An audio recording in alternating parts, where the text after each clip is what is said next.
नमस्कार दोस्तों, आज फिर आपका स्वागत है क्राउन इमिग्रेशन के यूट्यूब चैनल पर। तो आज हम डिस्कशन करेंगे कनाडा के रिफ्यूज़ल केसेस के ऊपर, जहाँ जिन बच्चों को कनाडा का बैन लग जाता है उसके ऊपर, जहाँ वो लोग जो कनाडा से डिपोर्ट होकर आ जाते हैं या डिपोर्ट कर देती है कैनेडियन गवर्नमेंट जिनको। आज हमारा इसी के ऊपर कंप्रहेंसिव डिस्कशन रहेगा। ये हमारी पार्ट 2 वीडियो है। मैंने लास्ट वीडियो में बताया था कि हम आने वाले टाइम में 75 videos specially settlement in Canada के ऊपर लेकर आएंगे। उसके अंदर बहुत सारे टॉपिक कवर करेंगे और उन टॉपिक्स के बारे में भी मैंने अपनी लास्ट वीडियो में बताया था। हर एक टॉपिक की मैं आने वाले टाइम में वीडियोस लेकर आऊँगा। तो ये हमारी सेकंड वीडियो है, रिफ्यूज़ल बैन केसेस और डिपोर्टेशन केसेस ऑफ कनाडा। इस टाइप के केसेस को वही लोग कर सकते हैं जो टेक्निकल हैं, जिनको इसके बारे में नॉलेज है। वही लोग को ही इस टाइप के जो केसेस को हैंडल कर सकते हैं।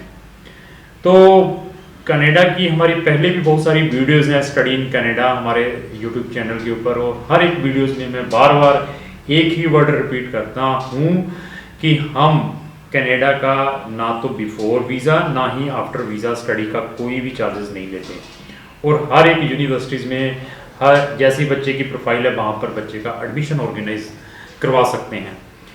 तो कनाडा के अंदर हमारे यहाँ बहुत ही अच्छी 3-4 लॉ कंपनी के साथ इम्पैनलमेंट है, उनसे हम गाइडेंस लेते हैं। और इवन मैंने बहुत सारी वीडियोज़ में बताया कि हम रेगुलर वहाँ के जो सब्सक्रिप्शंस आती हैं, को पॉलिटिकल मैगजीन्स आते हैं, उनको रीड करते हैं, उनकी जो न्यूज़ आती हैं उसके बारे में नॉलेज लेते हैं और आप तक लेकर आते रहते हैं।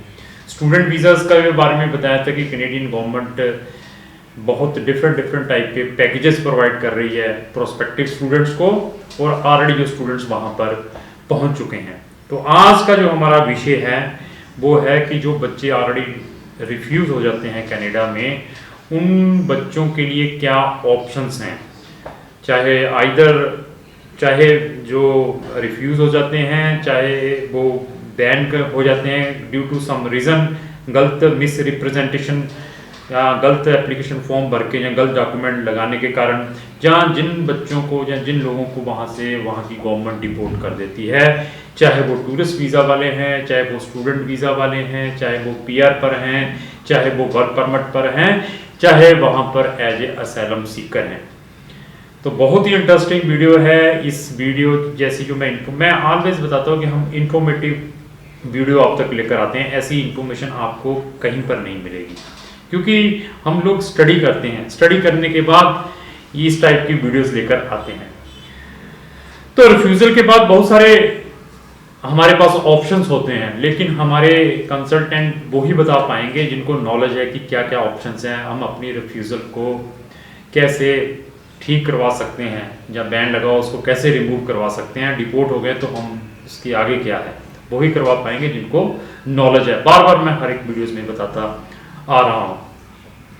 जब भी किसी बच्चे का रिफ्यूज़ल आता है तो कनाडा के अंदर ना एक्चुअली बहुत सारी रिफ्यूज़ल्स भी बहुत आती हैं, क्योंकि हमारी जो कंट्री है यहाँ पर, जो इंडिया है, मतलब गलत तरीके से डॉक्यूमेंट बनाना, बोगस डॉक्यूमेंट, फेक डॉक्यूमेंट बनाना वो बहुत इजी है। इसलिए मेजॉरिटी ऑफ केसेस जहाँ से रिजेक्शंस आती हैं कैनेडियन एम्बेसी से, जो दिल्ली के अंदर है, चंडीगढ़ में है, क्योंकि उसके अंदर जो जेन्युइन होता है उसको भी वो रिफ्यूज़ल्स दे देते हैं, क्योंकि उनको मालूम है कि यहाँ पर जो डॉक्यूमेंट है इजीली प्रोक्योर किए जा सकते हैं, तो लोगों ने बस बनाकर ही डॉक्यूमेंट लगाकर ही ये वीज़ास डालते हैं। लेकिन जो लोग जेन्युइन हैं उनके लिए ये स्पेशल वीडियो है। वो उनके लिए कोई फ़ायदा नहीं है जिनके वीज़े ऑलरेडी रिफ्यूज़ हैं, बोगस डॉक्यूमेंट लगा कर वीज़ा अप्लाई किए थे, अभी रिफ्यूज़ हो चुके हैं। मेरी वीडियो देखने के बाद मुझे कॉल करनी स्टार्ट कर दें, सर हमारी रिफ्यूज़ल आ गई थी, इस रिफ्यूज़ल को रिमूवल करवाएं, या हमें बैन लग गया था इसको रिमूव कर। उनका हम कोई भी हेल्प नहीं कर पाएंगे। जो लोग जेन्युइन हैं, जेन्युइन स्टूडेंट हैं, चाहे वो टूरिस्ट है, चाहे वो पीआर होल्डर है, चाहे वहाँ पर वो वर्क परमिट पर था, चाहे पीआर पर था, उनको अगर वो डिपोर्ट कर देते हैं, जहाँ उनका कोई वीज़ा रिफ्यूज़ हो जाता है, उनको हम 99% गाइडेंस प्रोवाइड कर सकते हैं कि वो उस प्रॉब्लम से कैसे निकल सकते हैं। क्योंकि हम प्रैक्टिकली काम करते हैं इस टाइप की चीज़ों के ऊपर। जब भी आपकी कोई रिफ्यूजल्स आती है किसी भी टाइप के वीज़ा की, लेकिन फिर बता दिया जेन्युइन, चाहे आप स्टूडेंट हैं, चाहे आप पीआर होल्डर हैं, चाहे आप वर्क परमिट पर वहाँ पर जा रहे हैं, चाहे आप स्टूडेंट वीज़ा पर वहाँ पर जा रहे हैं, अगर आप जेन्युइन हैं तो हम आपकी 100% हेल्प कर सकते हैं। हेल्प के लिए क्या है, तो जैसे बहुत सारे एजेंट्स को तो ये मालूम है कि कैप्स नोट निकाल लो, कैप्स नोट निकालने के बाद देखें क्या है, फिर हम प्रोसेस डालते हैं। उसके बाद हमारे पास 3 ऑप्शंस हैं कैप्स नोट के बाद भी।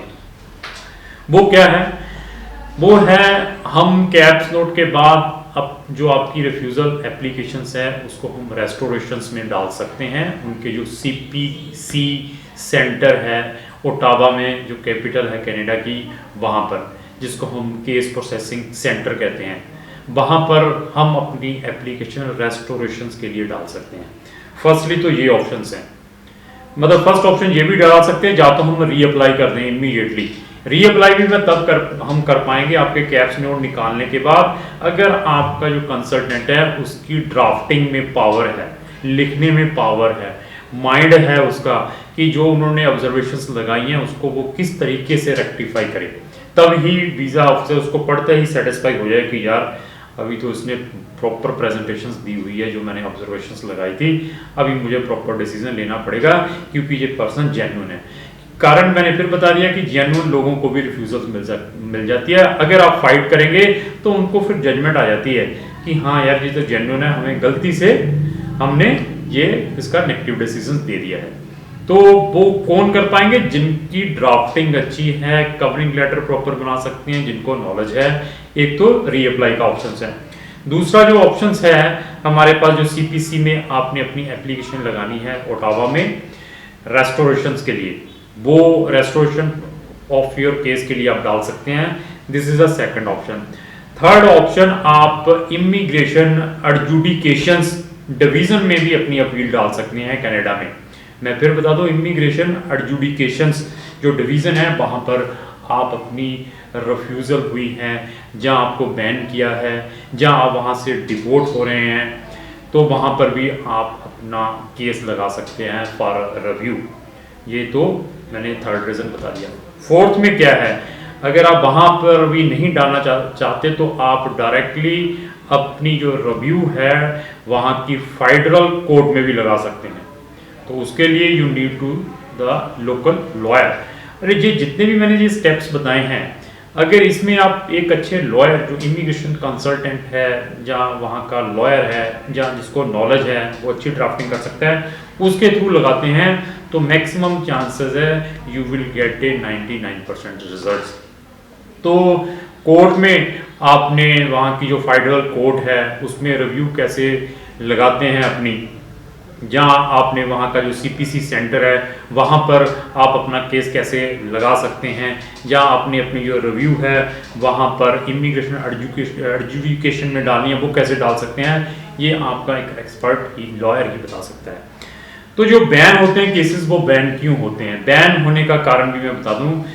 जो उनका सेक्शन है 41A, उसके अंदर उन्होंने स्पेसिफिकली बताया है कि अगर आप मिस रिप्रेजेंटेशंस करेंगे, कोई चीज़ हाइड करते हैं, जब भी किसी भी टाइप का वीज़ा लगाते हैं, तो वहाँ के जो वीज़ा ऑफिसर को फुल पावर है आपकी एप्लीकेशन डिक्लाइन करने की।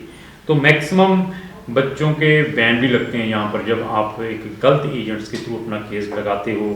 वहाँ पर बहुत सारे कॉलम्स होते हैं कि previous travel history, previous refusals और what are you doing in India. अगर उसमें वो प्रॉपर भरते हैं एप्लीकेशन फॉर्म में, अगर वो उसमें इंफॉर्मेशन गलत दे देते हैं और वीज़ा ऑफिसर उसको चेक कर लेता है, वो गलत पाई जाती है, तो वीज़ा ऑफिसर को पावर है 5 साल के बैन लगाने की।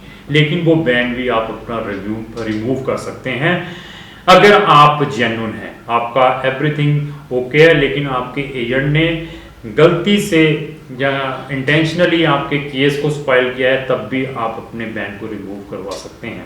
तो क्राउन इमिग्रेशन उसमें आपकी हेल्प कर सकती है।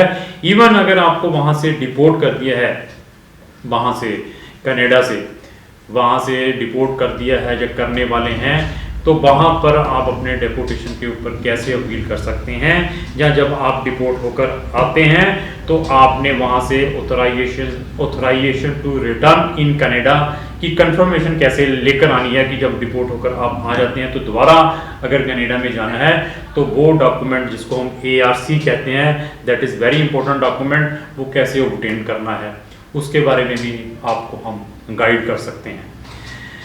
तो जो केसेस मैक्सिमम हमारे जो टूरिस्ट वीज़ाज में डालते हैं, जेन्युइन लोग होते हैं जाने वाले, जिनके वहाँ पे स्पॉन्सर्स होते हैं, या टूरिज्म के लिए जाना है, या पेरेंट्स ने बच्चों को मिलने के लिए जाना है, जिनके वीज़ाज रिफ्यूज़ कर देते हैं, उनका जो अंडर सेक्शन जो पैराग्राफ है 179B IRPR, जिसको हम immigration and refugee protection act कहते हैं, उसके अकॉर्डिंग जब आपका केस रिफ्यूज़ कर देते हैं, जिसके अंदर वो रीज़न बता देते हैं कि you are not a genuine visitors, you have no any previous travel history, आपकी फाइनेंशियल जो है conditions that is not good, उस कारण रिफ्यूज़ कर देते हैं। लेकिन आप जेन्युइन हैं तब भी आप जो मैंने ये 4 प्रोसेस बताए हैं, even a reapply with caps note, second CPC for restoration of case, third one आप इमिग्रेशन एडजुडिकेशंस रिव्यू डाल सकते हैं, फोर्थ वन आप वहाँ की फेडरल कोर्ट में अपने केस को डाल सकते हैं, चाहे वो स्टूडेंट वीज़ा भी क्यों ना हो। अगर आपका स्टूडेंट वीज़ा भी रिफ्यूज़ है, आप जेन्युइन स्टूडेंट हैं, आप जैसी प्रोफाइल को ऑलरेडी कैनेडियन गवर्नमेंट ने वीज़ाज दिए हुए हैं, इस टाइप की आप प्ली लेकर वहाँ से अपना वीज़ा ले सकते हैं। लेकिन ये काम वही करवा पाएंगे जिनको इसके बारे में नॉलेज है। तो कनाडा का क्राउन इमिग्रेशन को बहुत अच्छा नॉलेज है। अगर आपने कनाडा का कोई भी वीज़ा अप्लाई करना है, किसी भी टाइप की आपकी प्रॉब्लम है, तो आप एक बार हमें ज़रूर संपर्क करें। इवन आपने अपना टूरिस्ट वीज़ा ही क्यों ना लगाना हो, टूरिस्ट वीज़ा के भी हम बहुत ही जेन्युइन चार्जेस लेते हैं। हमारे जो चार्जेस हैं वो 5000 से स्टार्ट होकर 15,000 15,000 तक के हैं अगर आपने टूरिस्ट वीज़ा भी अप्लाई करना है। कोई भी 50,000 लाख रुपया 2 लाख रुपया देने की किसी को कोई ज़रूरत नहीं है। तो आप हमें संपर्क करें, हम आपको फ्री में गाइडेंस प्रोवाइड कर सकते हैं। किसी भी टाइप का आपका कनाडा का केस है, चाहे वो रिफ्यूज़ल का है, चाहे बैन का है, चाहे आपका वहाँ से डेपोटेशन का है, तो हम आपको गाइडेंस प्रोवाइड कर सकते हैं। तो केस बाय केस देखकर हम अपनी फ़ीस लेते हैं। टूरिस्ट वीज़े अप्लाई करने की मैंने फिर बता दिया, बड़ी जेन्युइन फ़ीस है, 5,000 से लेकर 15,000, डिपेंड है किस टाइप की आपने सर्विसेज लेनी है। इसी तरीके से स्टूडेंट वीज़ा का हम कोई भी चार्जेस नहीं लेते। ये हमारी सेकंड वीडियो है जो मैंने आज बनाई है। तो हमारी ऐसी 75 वीडियोज़ आएंगी कनाडा के ऊपर। हर एक कॉर्नर को मैं टच करूंगा आने वाले दिनों में। वहाँ की PR है, वहाँ का अपने वर्क परमिट कैसे लेना है, लीनिया कैसे लेना है, मतलब बहुत सारी चीज़ें आने वाले टाइम में मैं लेकर आऊँगा आपके पास। तो अगर आप उनको भी देखना चाहते हैं तो आप हमारे चैनल के साथ जुड़े रहें। अगर आपको ये हमारी वीडियो अच्छी लगती है, इसको लाइक एंड शेयर जरूर करें। Thank you.